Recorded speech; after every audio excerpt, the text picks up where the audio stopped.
would like to write to these novelists and ask for my money back, because I think they ruined the lives of an entire generation of young African women, because we expected literal fireworks the first time that someone's lips touched ours. Everything after that was a disappointment.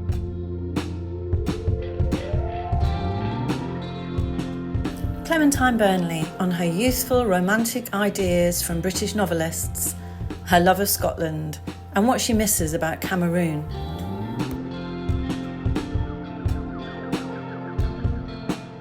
This is Writer's Mosaic, What We Leave, We Carry, the series that tells the true life stories of migration to the UK.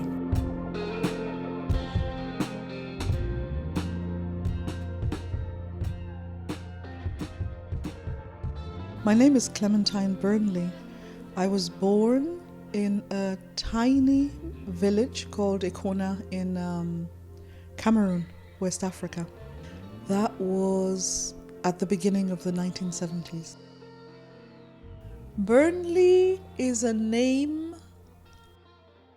obviously it's a Northern English name because it's the name of a town, but for people who have these last names, these English last names on the African continent, and who kept their English last names, because some families have changed them, there is a link to a history of how people in West Africa were Christianized.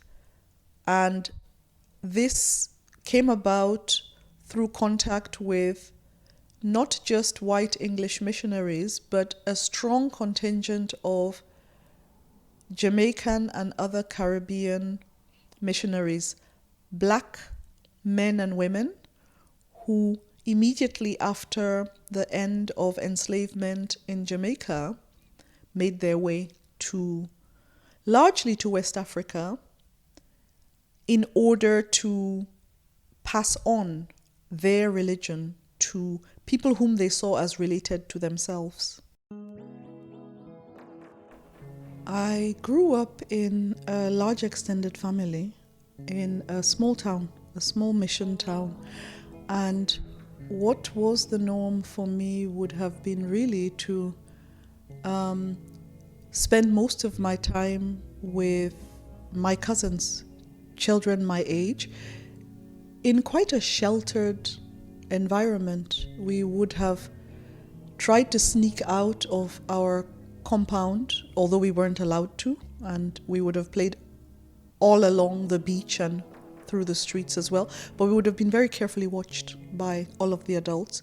Everyone knew each other by name. Everyone knew children by their resemblance to their parents, and so you could never get away with anything. It was quite strict. It was quite a strict upbringing. Everyone went to church 2 or 3 times a week. And my parents were quite well known in the town. Our family was well known in the town, and we had a sort of really comfortable life. At home, I would have spoken Creole or another version which I call patois. Some people call it a pidgin, but I think that's a bit disrespectful.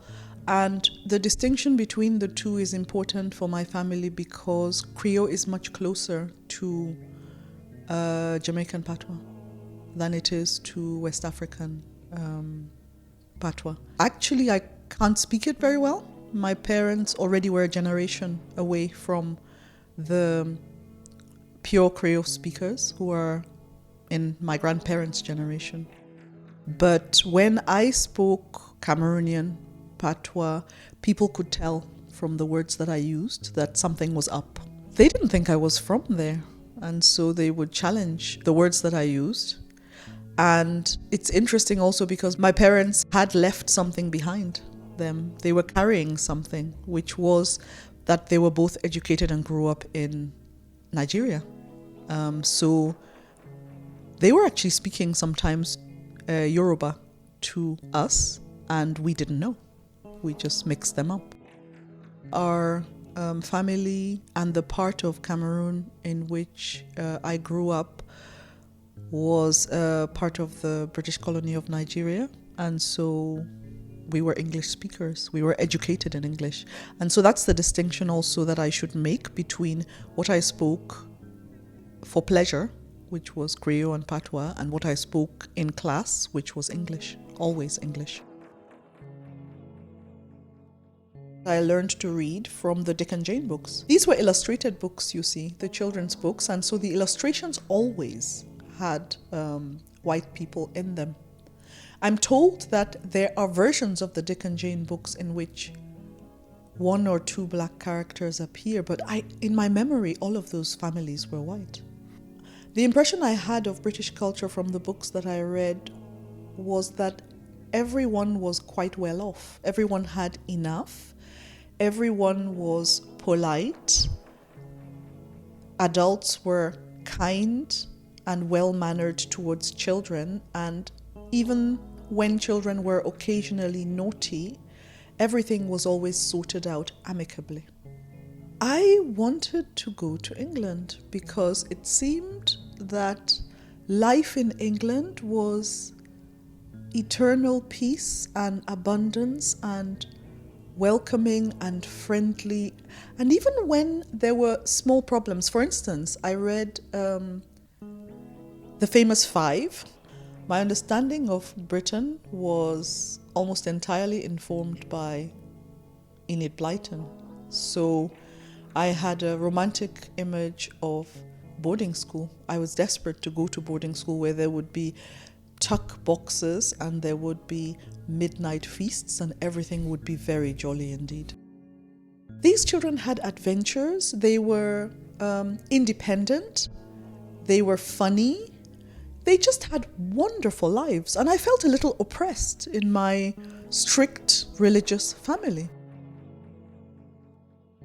Having been born really at the very, very tail end of the 60s, the British presence had officially receded, but I had teachers at primary school who were British, and I know one of my father's friends had stayed behind, and Mr. Mallet, he lived up the road from us, and he used to wear very brightly patterned shirts, and he was our Cameroonian Englishman.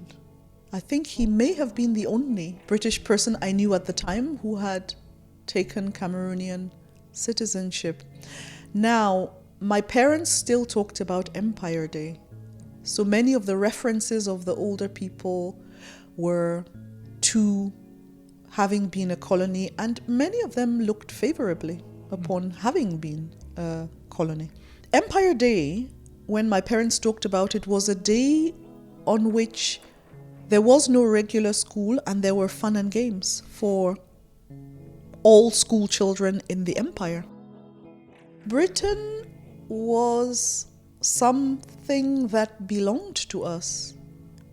They felt, and to a certain extent I also felt, a closeness to British culture, to the English language, music, films, a way of behaving. I know that our house changed if an English person or a white person came into it. My parents got quite a bit stiffer, and they arranged the table in a certain way, and they also spoke in a certain way. They pronounced very clearly, their words very clearly, and we knew we were not to be too familiar when there were white people in our house.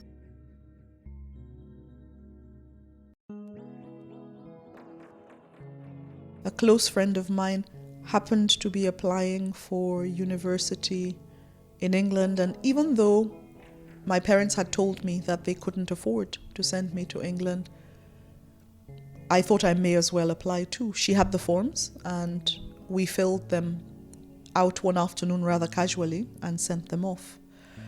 And I'd forgotten about it when a lot later these letters began to arrive from the universities that I had chosen. Even then, I didn't particularly take this seriously. It was one alternative, but then, quite unexpectedly, I was awarded a scholarship.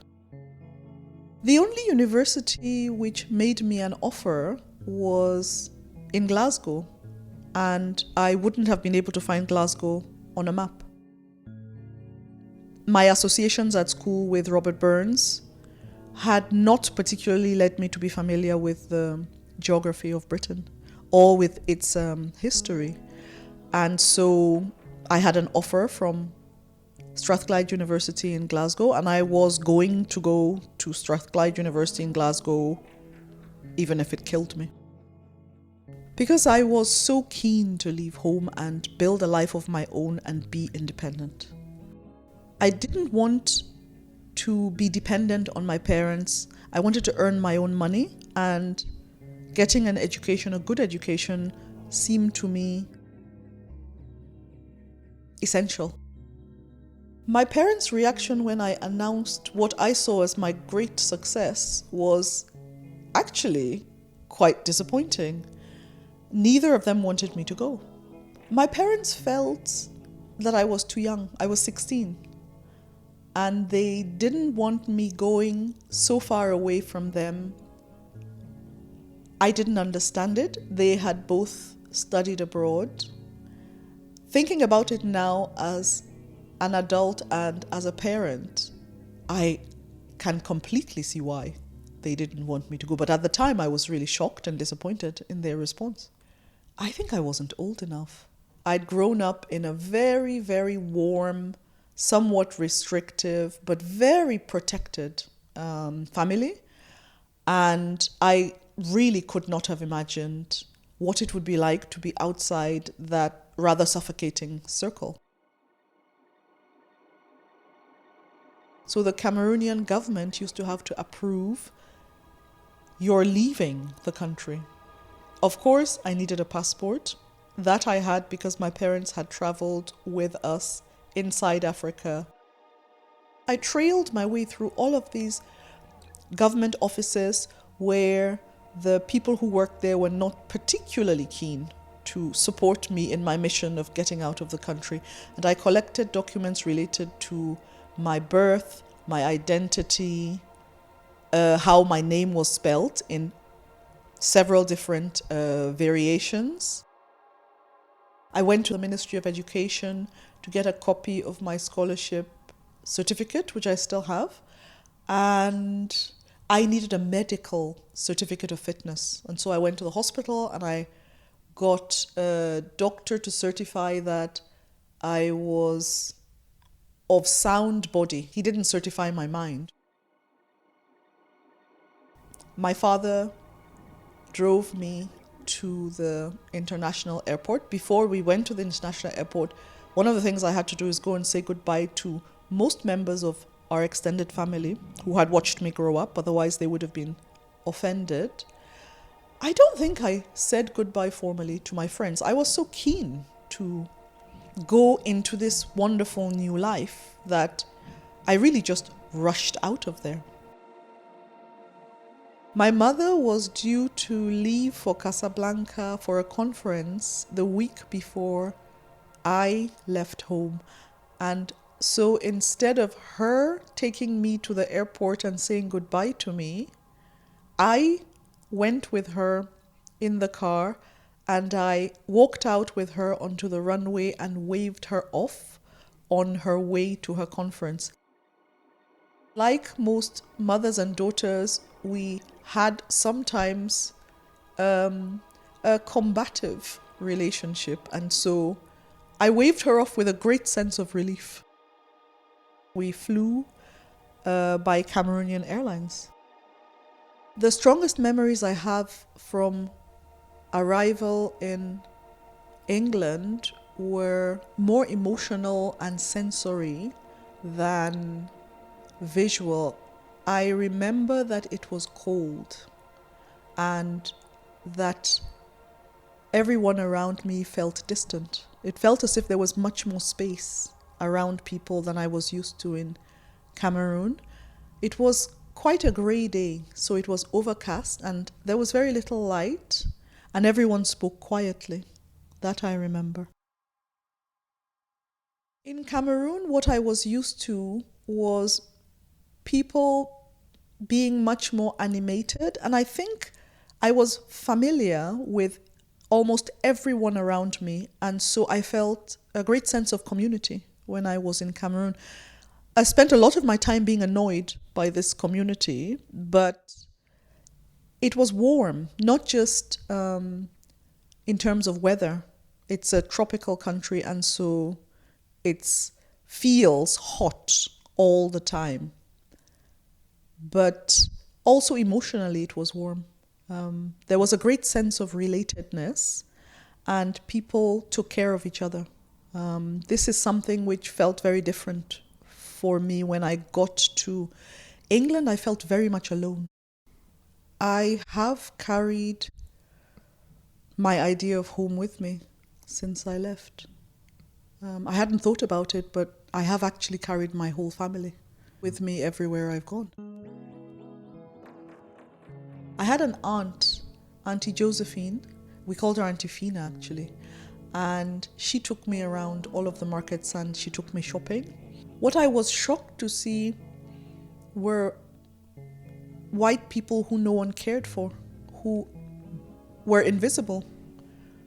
That was the shocking thing to me, was how many poor people were living on the street. I always made contact because I had not been trained to ignore people who seemed to be in need and who were seeking contact to me. And so I spent a lot of my time talking to these people on the street, and other people would hurry around us. And then I noticed myself start to feel impatient in these conversations. And that's when I realized that I was changing. Becoming British was acquiring distance from other people and their issues. I was very aware of the difference between myself and the British people whom I met. So I was the sort of person who, if somebody said to me, we must see each other again, I thought that they meant we must see each other again. And when they said, you must come round, I actually went round. And I was most offended and indignant when I found out that they didn't really want me to keep coming around to their house and having dinner with them. And they didn't want to be my best friend. They were just being polite, you see. I found this out by going there and then staying so long that they had to say things like, is that the time? Or, I really must begin to make dinner. And even then, I might actually follow them to the kitchen and offer to help them. Because this was the way that I had been brought up, you see. And they had to be more direct than they were brought up to be. This caused me great offense and unhappiness.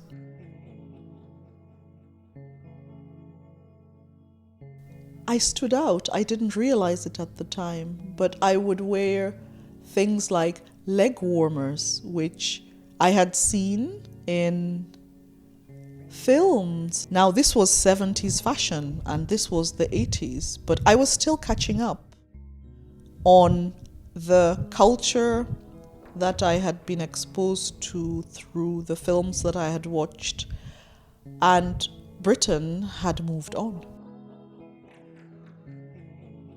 I established friends quite naturally through my university. So they would be people that I was on my film studies course with, or people who lived in the halls of residence with me. And those people, those are the longest friendships that I have maintained. in the time I've been in this country. But there were very few of those. Generally, foreign students spent time together. Black foreign students, African foreign students, quite naturally associated with each other. There were very few of us in Glasgow at the time when I went to university. And most of these students were men. I can't recall another black woman. The contact between myself and my parents was very infrequent. I tried to call, but a phone box at the time just ate up what little money I had. And so we wrote to each other. I would send a letter and I would get a letter by return of post. My parents were very good, each separately, at writing to me. My aunts wrote to me as well. My grandfather wrote to me. My grandmother was not much of a letter writer. I find the occasional card, so she would write me cards at Christmas. Although we were very close, I was closer to my grandmother than I was to my grandfather, but my grandfather was the letter writer in the family. And so I had a steady correspondence, which did help me with feelings of loneliness. I didn't know what loneliness was as a feeling. I wanted to be alone. I wanted to be out of this family. And then I was aware that there was a kind of heaviness, but I didn't know what to call it. Looking back, I think I was incredibly isolated and very, very lonely, but I didn't know about it. I didn't write to my friends and say, I don't feel as if I fit in here very well. My English is very good, but I often don't really understand what's happening because my cultural references don't exactly map to the regional language that people speak and the commonalities that come from just having grown up in the same country or in the same city. And I'm not very happy. I often feel quite lost. This would not have aligned with my idea of success and the idea of success with which I left home, and I certainly did not want to be laughed at. And so when I wrote, I always said that everything was fine. Everything was always fine. I formed relationships quite easily at the beginning because I was very young. And I think among young people, there is a kind of innocence, I think. Now I'm quite cynical, but I was also quite cautious because we were all so young. And the things which young Scottish and English people did, I didn't really know about. I didn't drink at all. I didn't smoke at all. And there was a culture of excess which led me to observe, but not entirely throw myself in, even though I would have liked to be snogging people's faces off. I tended to avoid that sort of thing. I had little experiments, but they did tend to have they tended to be influenced, you see, by party culture and by alcohol. And I had almost no money at the time. And this sort of limited my social life. The people who were interested in me and who were gentle and kind and respectful, I wasn't particularly interested in because I had internalized a rather macho sort of idea of what happened in a relationship. Heavily influenced by Mills and Boon novels and by Regency romances by a particular person called Georgette Heyer, who managed to distort all my notions of what a relationship should be. I continually expected to be swept off my feet and carried to Gretna Green on the back of a stallion, and none of this was forthcoming. I would like to write to these novelists and ask for my money back, because I think they ruined the lives of an entire generation of young African women. We still sometimes talk about it to each other among my sister and my cousins, because we expected literal fireworks the first time that someone's lips touched ours. Everything after that was a disappointment. When I started to think about work and paying my own rent every month for the rest of my life, I decided that there were more jobs in Britain than there were in Cameroon. At the time, people would describe the economic downturn of the 80s in West Africa perhaps as austerity now, but we had been waiting for for our economy in Cameroon to recover since the early 1980s, and people just kept losing their jobs. The unemployment rate among young people today is over 50%. And at the time, I think it might have been just under 50%, but a lot of people didn't have work. And although my parents were quite well situated, they had had their salaries reduced by between 50 and 70%. A lot of people had been fired from the government. The structural adjustment program of the IMF had made absolutely savage cuts to social services, and so parents didn't have support when they had a child. The schools didn't provide books. People paid school fees. Costs were very high, and there was very, very little money around, and it was an incredibly difficult time. I realized that if I went home, I would be living at my parents' expense for an undetermined period of time, and I was too proud. I'd left home with huge dreams, and I still wanted an independent life of my own. Even then, I wasn't really deciding to stay. It's something that sort of gradually happened. I realized that I wasn't talking so much about going home anymore. And everyone you spoke to at home as well, they said, well, what are you coming back to do? There's no jobs, right? And so I was going to wait until the economic situation improved. And it just kept getting worse. And 30 years later, the economy is still not where it was when I left home. When I say home, I mean the past. It's going back to a place where I was loved. I think that's what I mean when I say home in the past. And that place is no longer there. Those people are no longer there.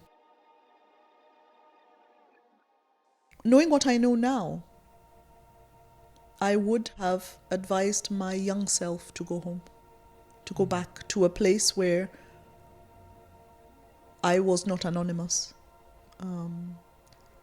Because I think part of being alive is being related, belonging to a network of people who are glad to see you, who welcome you, and who want to see you do well. I felt hyper visible in Cameroon because my face was recognizable, and it was the face of my ancestors. It wasn't always my personal face as an individual. And there is a kind of slippage between being anonymous as part of a group that's recognized and being anonymous as part of a group that's rejected. Also, as a woman, I was hypervisible, but people were looking at me as a body, really. And that continued. Interestingly, one of the things I thought when I was leaving Cameroon is that because the English gentleman was such a gentleman, the English gentleman would not sexually objectify a woman. So I would have this beautiful feminist life of autonomy and respect. And I'm still fighting for that life. People's eyes slipped over me and they saw me, but they behaved as if they didn't see me. And that was an interesting thing for me, is to be seen, but not to be acknowledged. In Cameroon, I was seen, and even when I was harassed, I was acknowledged as a fellow being.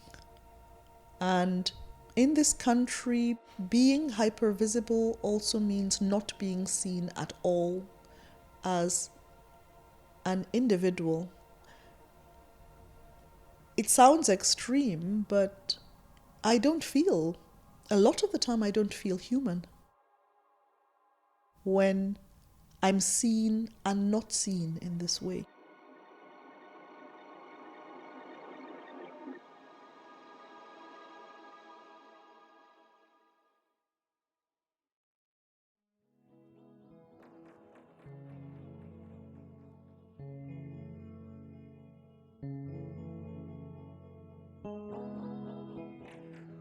I love being in Scotland. I loved it from the moment I arrived at 16, you see, because the Scottish have such a strong resentment of the English colonizer that they will make common cause with anyone. You could be from Mars, and as long as you weren't English, they were in your corner on your side. I found Scotland an easy place to be. It was smaller and people were closer to each other. This sense of distance I had across the border down south. So many of the people I met were either from small towns or were working class, that they had a different way of being with each other and also with foreigners. And I remember following my friend Janice home to her parents' house in a working class area of Glasgow, and they invited me to stay with them over Christmas. And at the time I didn't realize that this was an unusual thing to do, and so I accepted their invitation. I hope they actually wanted me there because I certainly made myself comfortable, and it was a wonderful experience.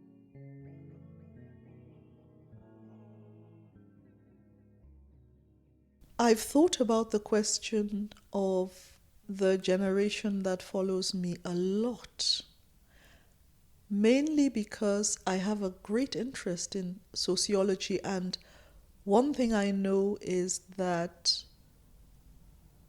the generations after immigration tend to make less money and be less healthy than the generations which precede them. And so the health of Africans particularly matches the health of white British people when they arrive in Britain. And within 10 years, their levels of health drop to match the health of the Black British population.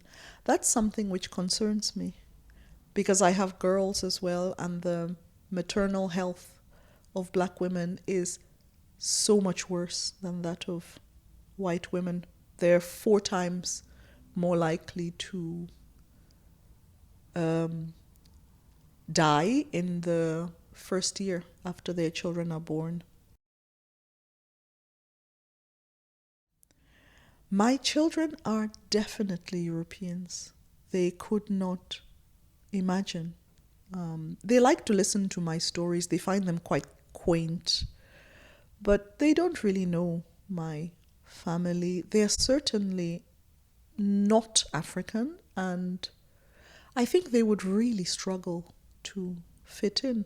I think they'd be much more the sort that would be likely to be slightly alarmed if someone stood too close to them and was too familiar with them. The political climate being what it is now, I do sometimes dream of them living in a warm, supportive community where race is not the primary marker of identity. But I think that that's a fantasy. I don't think that that will happen. I really enjoy British culture. I am aspirationally Scottish, I think. And there's a very, very large part of me which is West African, which is Cameroonian. And yeah, sometimes I feel quite mixed in terms of identity.